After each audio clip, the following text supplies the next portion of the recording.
Hai, selamat pagi. Perkenalkan, nama saya Anazrin Baloto dengan NIM DK24010. Saya di sini sebagai ketua dan kami dari kelompok 3. Dan perkenalkan anggota-anggota saya. Hai, perkenalkan nama saya Ceril Monika Kalua dengan NIM DK24027. Halo semuanya, perkenalkan saya Amanda dengan NIM DK24007. Halo guys, perkenalkan nama saya Deborah Gloria Jansen, NIM DK24035. Hai, perkenalkan nama saya Cinta Patricia Doroti Salumpana dengan NIM DK24028. Hai, perkenalkan nama saya Alifta dengan NIM DK24003.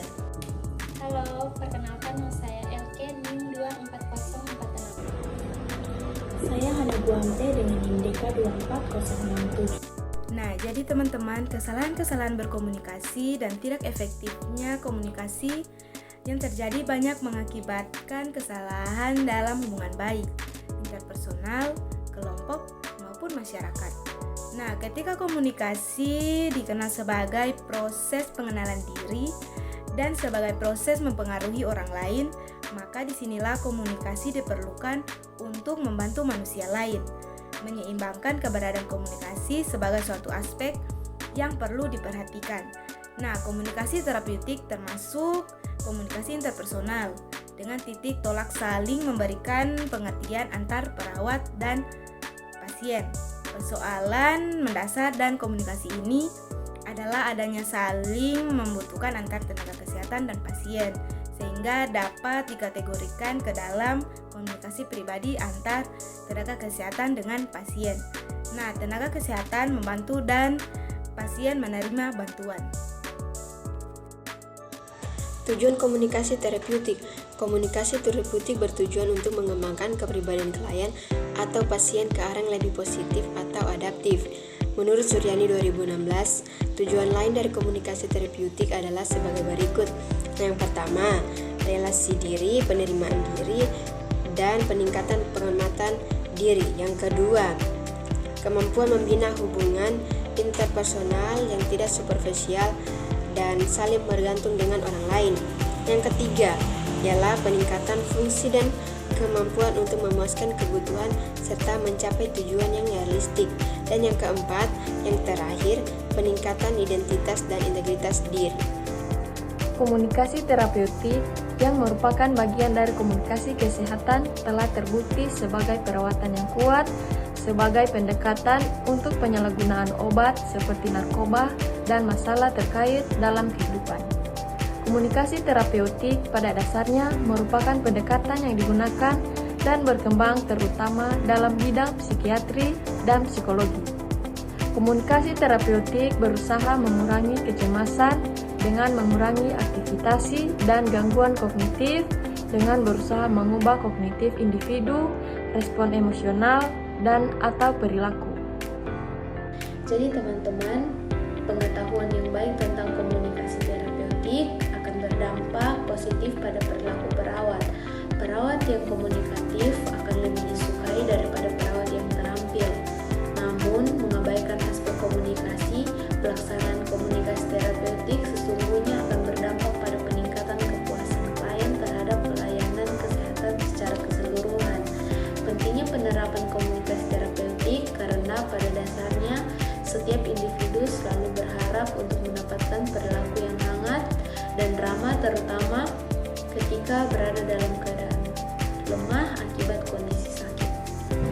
Dengan komunikasi terapeutik, perawat dapat membantu pasien untuk beradaptasi dan mengurangi kecemasan pasien dalam berbicara, sehingga bisa mengurangi konsekuensi dalam emosi dan perilaku negatif.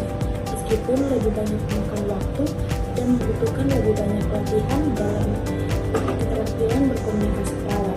Komunikasi terapeutik yang dilakukan oleh perawat efektif untuk mempercepat penyembuhan pasien.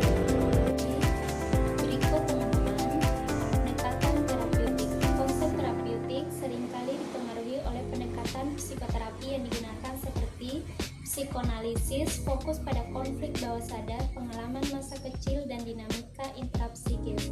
Humanistis menekankan pertumbuhan pribadi, aktualisasi diri, dan hubungan yang empatik. Kognitif perilaku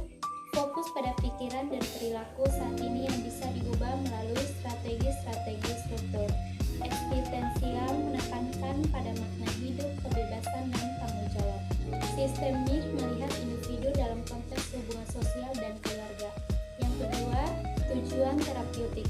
Tujuan umum terapeutik adalah membantu klien mencapai fungsi psikologis yang lebih sehat, meningkatkan kualitas hidupnya. Beberapa tujuan terapeutik yang utama meliputi mengurangi gejala psikologis seperti depresi, kecemasan, stres, dan trauma. Yang kedua, meningkatkan kesadaran diri terhadap pola pikir, perasaan, dan perilaku. Dan yang ketiga, membantu klien mengembangkan mekanisme coping yang lebih adaptif. Keempat, memperbaiki relasi interpersonal dan kemampuan komunikasi. Kelima, meningkatkan regulasi emosi dan kontrol diri. Keenam, mendukung proses penyembuhan dari pengalaman traumatis.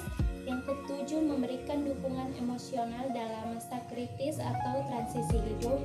Dan yang kedelapan, mengembangkan kemandirian psikologis sehingga klien mampu menghadapi masalah hidup secara mandiri setelah terapi selesai. Terima kasih. Komunikasi terapeutik menurut Suryani 2016, bagi perawat adalah proses komunikasi yang disadari, direncanakan, dan bertujuan untuk membantu klien. Sebagai perawat, komunikasi digunakan untuk membangun hubungan saling percaya dengan klien, menggali kebutuhan masalah dan perasaan klien secara terbuka, memberikan dukungan emosional agar klien merasa aman dan dihargai, membimbing klien menuju pemahaman dan menerima terhadap kondisinya, memfasilitas penyembuhan secara fisik maupun fisiologis. Suryani menekankan bahwa perawat harus menggunakan empati, kejujuran, sikap menerima tanpa menghakimi, serta keterampilan mendengarkan aktif. Dengan begitu, komunikasi tidak hanya menyampaikan informasi, tapi juga menjadi bagian dari terapi dan proses penyembuhan pasien. Sekian dan terima kasih. Konsep tujuan dan teknik terapeutik merupakan inti dari praktek psikoterapi.